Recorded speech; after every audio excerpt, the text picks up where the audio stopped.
شفیق الرحمان الوی Islamic scholar. السلام علیکم ورحمۃ اللہ وبرکاتہ، نحمده ونصلی علی رسوله الکریم، اما بعد فاعوذ باللہ السمیع العلیم من الشیطان الرجیم من ہمزه ونفخه ونفثه۔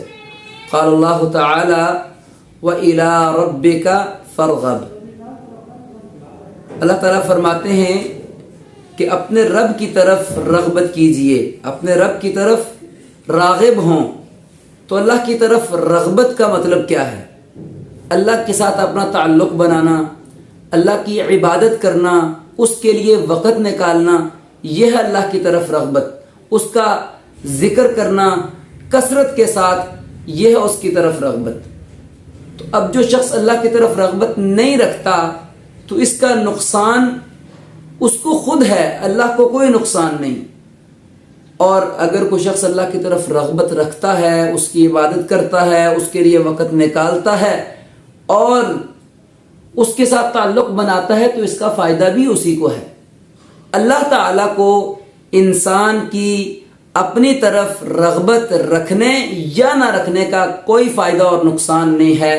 اللہ تعالیٰ کی تو عبادت کرنے والی مخلوق بہت ہے۔ اللہ تعالیٰ فرماتے ہیں اولم یروا الی ما خلق اللہ من شیء یتفیأ ظلالہ عن الیمین والشمائل سجدا للہ وہم داخرون۔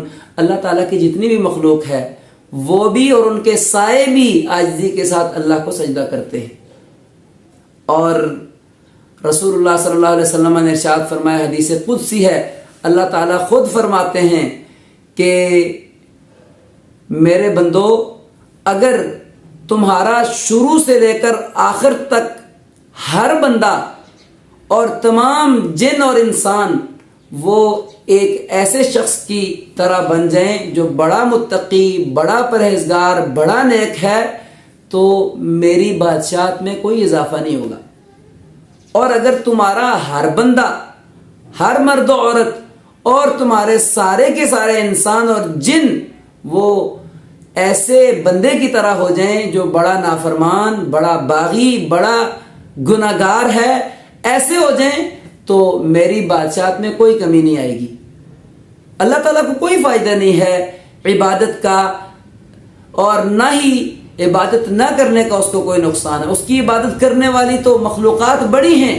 رسول اللہ صلی اللہ علیہ وسلم نے ارشاد فرمایا کہ بیت المعمور فرشتوں کی جو عبادت گاہ ہے، 70,000 فرشتے ایک دفعہ وہاں پہ نماز پڑھتے ہیں اور قیامت تک دوبارہ کسی فرشتے کی باری نہیں آتی۔ رسول اللہ صلی اللہ علیہ وسلم نے فرمایا آسمان چرچرا رہا ہے، آوازیں نکال رہا ہے، اور اس کا حق ہے کہ وہ چرچرائے۔ کیوں؟ کہ آسمان پر 4 انگلیوں کے برابر بھی جگہ نہیں ہے کہ جہاں پر کوئی فرشتہ سجدہ نہ کر رہا ہو۔ یہ اللہ کی عبادت کرنے والی مخلوق بڑی ہے، لیکن فائدہ عبادت کرنے کا، اللہ کے ساتھ تعلق بنانے کا، اس کی طرف راغب ہونے کا کس کو ہے؟ مجھے اور آپ کو۔ کیا فائدہ ہوگا؟ حدیث قدسی ہے، اللہ تعالیٰ خود فرماتے ہیں کہ ابن آدم میری عبادت کے لیے وقت نکال، میری طرف راغب ہو، میرے لیے وقت نکال تو میں تیری فقیری کو دور کر دوں گا اور میں غنا سے تیرے دل کو بھر دوں گا۔ اور اگر تو نہیں کرے گا تو نقصان بھی تجھے ہوگا کہ میں تیری فقیری بھی ختم نہیں کروں گا، تیری مصروفیات بھی ختم نہیں ہوں گی، تجھے ہی نقصان ہوگا اگر میری عبادت نہیں کرے گا۔ تو میرے محترم بھائیو، رمضان المبارک کا مہینہ ہے اللہ کی طرف رغبت کرنے کا، اللہ کے ساتھ تعلق بنانے کا، اللہ تعالیٰ کو دوست بنانے کا، اس کے قریب ہونے کا، اس سے فائدہ اٹھانے کا، اس سے اپنی ضروریات پوری کرنے کا اور اپنے گناہ بخشوانے کا، ساری کی ساری چیزیں اللہ تعالیٰ سے حاصل کرنے کا وقت ہے، مہینہ ہے، بڑی فضیلت والا، بڑے مقام و مرتبے والا۔